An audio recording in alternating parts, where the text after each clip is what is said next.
నమస్కారం. ఈరోజు మనం ఇండియా రష్యా ఒక రైల్వే మార్గం గురించి తెలుసుకుందాం. ఇండియా నుంచి రష్యాకు రైలు మార్గం కడతామని అంటున్నారు. అసలు ఇది సాధ్యమా కాదా అనేది తెలుసుకుందాం.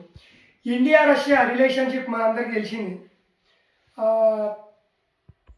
స్వాతంత్రం వచ్చిన నుంచి కూడా మనకు రష్యా హెల్ప్ చేస్తుంది. యుద్ధాలలో కానీ, టెక్నాలజీలో కానీ, మిజైల్స్లో కానీ, ఏ దాంట్లో అయినా సరే మ్యాక్సిమం మనకు హెల్ప్ చేస్తుంది. పెట్రోల్ ఆయిల్లో కూడా, క్రూడ్ ఆయిల్లో కూడా మనకు ప్రజెంట్ హెల్ప్ చేస్తుంది రష్యా. అయితే మొన్న యుద్ధం వల్ల మొత్తం హర్మోజ్ జలసంధి, రెడ్ సీ ఇవన్నీ మొత్తం మూసేస్తామని బెదిరిస్తుంది. దానివల్ల మనకు ఆయిల్ ఇబ్బంది అవుతుంది కదా. అంటే ఆయిల్ అనే కాదు, ఏదైనా సరే మనం ఇంపోర్ట్ ఎక్స్పోర్ట్ చేయడానికి ఇబ్బంది అవుతుంది. మనకు మెయిన్గా రష్యాతో మనం ఇంపోర్ట్ ఎక్స్పోర్ట్ చాలా ఎక్కువ చేస్తాం మనం. అందువల్ల అవి మూసేసినప్పుడు మనకు ఇబ్బంది అవుతుంది. క్రూడ్ ఆయిల్ కానీ, గ్యాస్ కానీ. మొన్న మీరు చూసి గ్యాస్ 40 రోజులకు ఒకటే బుడ్డి బుకింగ్ చేసుకొని వస్తుంది. దాని ప్రభావం చాలా ఉందన్నమాట. అందు గురించి రష్యా అండ్ ఇండియా ఒక కొత్త పాలసీ తెస్తుంది. అది ఏంటంటే రష్యా నుంచి ఇండియాకి ఒక రైలు మార్గం. అసలు ఇది సాధ్యమా?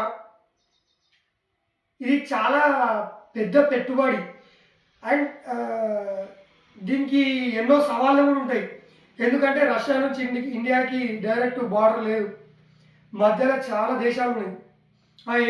ఏ దేశాలు ఉన్నాయంటే కజకిస్తాన్, ఉజ్బెకిస్తాన్, తుర్కిమినిస్తాన్, మళ్ళీ పిఓకే. ఇవన్నీ దేశాలను కవర్ చేయొచ్చు. రష్యాలో మేము రైలు మార్గం చేసుకుంటున్నాము. వాళ్ళకి ఏదన్నా ఫైనాన్షియల్గా సపోర్ట్ చేసి ఉండొచ్చు. కానీ పిఓకేలకి రావాలి. ఆఫ్ఘనిస్తాన్ టచ్ అవుతుంది, కానీ పిఓకే నుంచి రావాలి. దానివల్ల మనకు ఏమన్నా ఇబ్బంది అవుతుండొచ్చా? అవుతుంది కంపల్సరీ.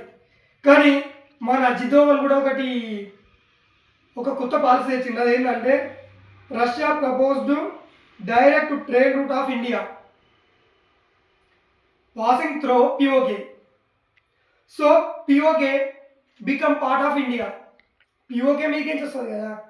ఒకవేళ మనం రైలు మార్గం మనకి ఏం చేసుకున్నప్పుడు పిఓకే మన దాంట్లో కలుపుకోవడానికి కూడా ఛాన్స్ ఉంటాయి అన్నమాట.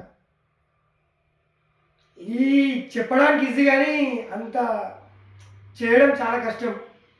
ఎందుకంటే వేరే దేశాలు డైరెక్ట్ బార్డర్ టు బార్డర్ చేయడం ఒక లెక్క, కానీ మధ్యలో కొన్ని దేశాలు ఉన్నాయి చేయొచ్చు అట్లా కూడా. కాకపోతే మనకు ఫండింగ్ చేసి అక్కడ ఉన్న ప్రభుత్వాన్ని ఒప్పించి ఇవన్నీ చేయొచ్చు. కానీ డైరెక్ట్ ఇట్లా ఇది ఈరోజేం రాలేదు. ఒక 5-6 years 10 years నుంచి కూడా ఈ ప్రపోజల్ తెస్తున్నారు, కానీ చేయడం కష్టమవుతుంది. ఎందుకంటే రష్యాలో యుద్ధాలు జరగడం. రష్యా ఈరోజు కాదు, రష్యా ఎప్పటికీ రష్యా యుద్ధంలోనే ఉంటుంది. ప్రతిరోజు యుద్ధమే. అట్లా ఎందుకంటే అమెరికా అట్లా చేపిస్తుంటుంది. రష్యా యుద్ధం చేయకపోతే రష్యా చాలా పెద్ద అయిపోతుంది. అమెరికాకు ఒక థ్రెట్ అవుతుంది. అమెరికా థ్రెట్ అనే దానికంటే అమెరికాకు ఒక ఆపోజిట్ అవుతుంది రష్యా.